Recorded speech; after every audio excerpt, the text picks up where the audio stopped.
Hello everyone, this is Ninja Girl Sakura One here, and it's finally time to review Yashahime, Princess Half-Demon, Episode 3, The Dream Butterfly. Once again, another stellar, fun episode. I enjoyed watching it so much.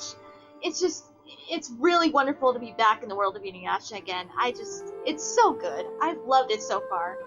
But, this episode just picks up right where Episode 2 left off, with Towa and Moroha trying to help Setsuna get away from Mistress Three Eyes, and Towa actually reveals a new power in trying to do so. Because remember, her sword broke, but she's able to form a new blade out of her demonic energy, which impressed Moroha.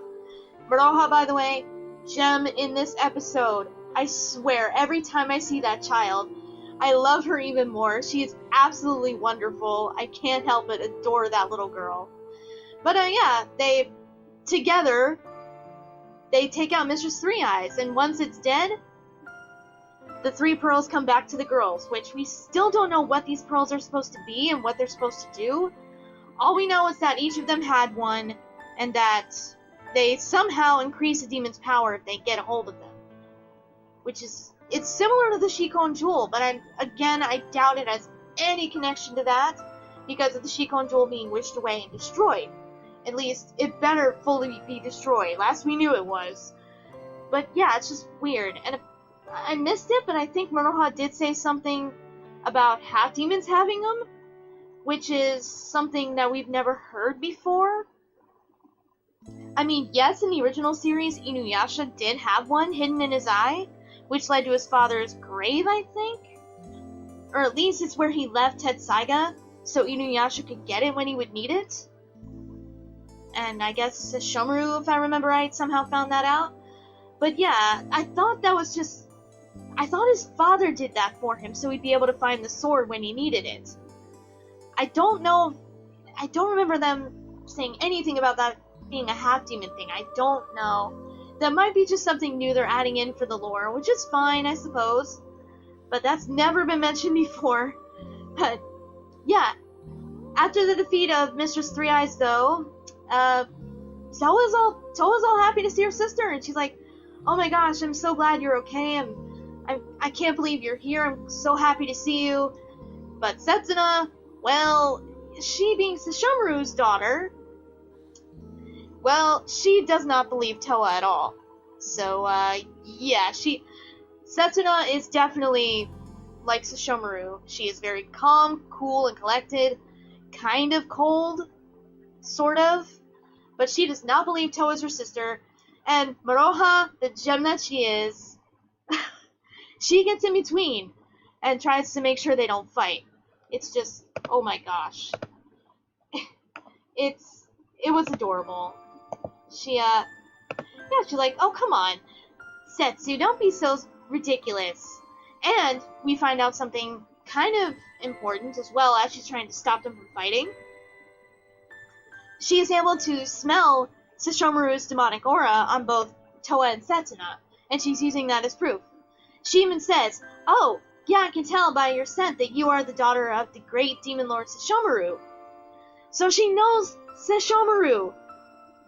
She knows her uncle. I don't know if she knows it's her uncle, but she knows who Sesshomaru is, at least. She's heard of him. And, both Setsuna and Towa don't really know who he is. They really have no idea. And also, meanwhile, Kaede is talking with Hisui and Kohaku, and they talk about what happened with Roothead in the first episode, and more importantly, we find out what Sesshomaru did when his twins were born. He did come back and get them, which is further proof that Rin is the mother. I know some people don't like that, but please know, if Rin is the mother, which she most likely is, it's grown-up Rin. It's not child Rin. It's a young adult, hopefully, she better be at least 18, or older Rin. So, if Shomaru got with her, it's not as bad as it may seem. But I can understand how it would be creepy to some of you. I don't get me wrong, I totally understand. I do. I don't see how it could be anyone else at this point. So yeah. But he did come back, get his twins, and he did something kind of strange, but it also makes sense for demon culture, I suppose. he took them and left them out alone in the forest to fend for themselves. Kaede described it as like when a lion will push their cubs into a ditch and, well, lets them try to climb up on their own and prove that they are strong enough to handle themselves alone in the wild. That's basically what Sesshomaru did. So yeah. And then one day, Setsuna showed back up at the village, but not Towa. So I guess Kaede had no reason to worry about Towa because she thought, oh, well, she must have died. She must have died out there in the forest by herself, and Setsuna was the only survivor. So yeah, and that's, I guess, how she ended up eventually training under Kohaku and all that stuff. So yeah, so that's interesting. We got to see Sesshomaru and learn what he did, what he was up to. So yeah, we still don't know though what happened to Inuyasha and Kagome, and it kills me. I need to know. I really, really need to know. Speaking of which, during the fight with Mistress Three Eyes, Kagome's mother immediately sees that Moroha looks and has Kagome's eyes. I see Inuyasha's eyes when I look at her, but she definitely has her mother's eye color, that's for sure. She is just the perfect combination of her parents. I adore her so, so much. But, yeah. After everything is kind of, well, it's not even settled between Towa and Setsuna, another demon pops out. It's similar to Roothead, I guess the same kind of demon, but it's not the exact same. And it possesses Towa, and Setsuna does fight her. And, yeah, Setsuna does seem to have the upper hand a little bit. And, yeah. Moroha kind of is staying in the back. She's trying to tell him to go easy on her a little bit. And, just don't kill her. I mean, yeah, it is her sister. And she also tells her, hey, you're a demon slayer. Use this stuff to break the demon's hold on Towa. So, yeah. But Setsuna doesn't do it for some reason at first.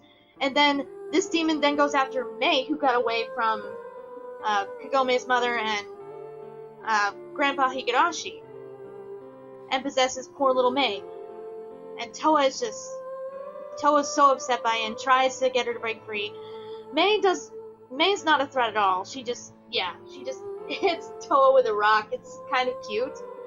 But then we see another power of Setsuna. And what did she call it? Moon of the Demon Moth or something like that? I apologize if I had the wrong name, but it's an actual very cool attack. And it puts everyone to sleep. And yeah, then Setsuna takes out this powder, which purifies Mei and gets the demon out. Moroha takes it and is like, because she's a gem, she's like, this won't fetch much, but it'll make a good meal. God, Moroha, she is wonderful. I love her so much. And yeah, well, once that's done and over with, and things are semi-back to normal, we go back to Sota's house. Moroha and Setsuna get to stay there. And once again, the gem that is Moroha, she comes out of the shower with the towel only over her shoulder, not realizing that, well, it's not exactly a good idea to walk around butt naked. Inuyasha accidentally did the same thing, but it was kind of by accident. Back in the day, he wasn't used to hot water, and when he tried to get in it felt too hot, and he ran out of the water. But yeah, he ran around the house with nothing on too. It was hilarious, and Kagome freaked out, if you remember. Yeah, Moroha kind of does the same thing, only no one really freaks out. We got to see Sota's wife, who is wonderful. She's a lovely lady. It's not the same girl from that one episode, though. That girl's name was Hitomi. This woman has a different name. Oh my gosh. I forget her name, and I'm so sorry. But she's a lovely lady, and she's very supportive and understanding, and Mei is understanding as well. She's excited to have 2 more sisters in the family now. She's very, very cute. Very adorable, but yeah. Yeah, we then see Towa asleep in bed, and Setsuna is just looking out the window, kind of confused with everything that's going on. Moroha, again, she has a lot of explanation in this episode. She does a lot of explaining with certain things. She's quite intelligent, another reason to absolutely love her. But, yeah. She kind of confronts Setsuna, and we kind of learn what's going on with her. She cannot sleep, and she cannot dream, due to this dream butterfly curse. Somehow Moroha knows about it. Setsuna just tried to write it off as, I'm a demon slayer, and when you're in the feudal era, you have to be alert at all times, because demons could strike at any moment. Which, yeah, that would make sense, but yeah, she cannot sleep, and she cannot dream, so it's not just being alert, and Moroha knows this. So yeah.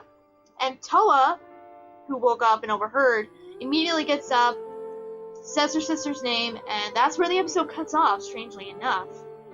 So yeah, that's we knew from the synopsis, but now the episode told us what happened with Setsuna and what's going on, why she may not remember her father, why she doesn't know her sister. It's something to do with this dream butterfly curse, hence the title of the episode. So we should learn more about that very soon. Now, with the episode 4 preview, I'm even more interested in that episode.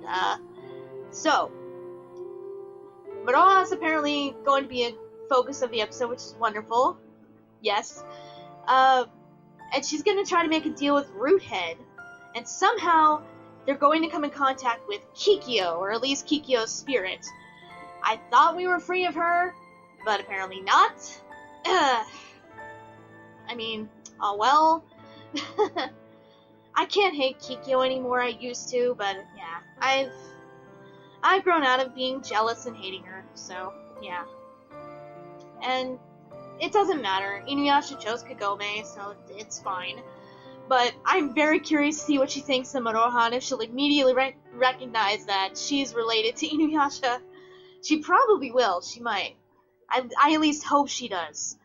So yeah, they're apparently going to come in contact with her spirit, and she's going to ask them to do something, and we see somebody in the Tree of Ages, the Sacred God Tree.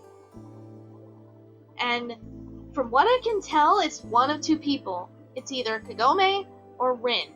Most likely Rin, because I think there was also a leaked image, and it's apparently an adult Rin. So, that's awful if it is. Either one would have been awful, but poor Rin. And I hope we can free her. I hope that we can make her be alright. I hope.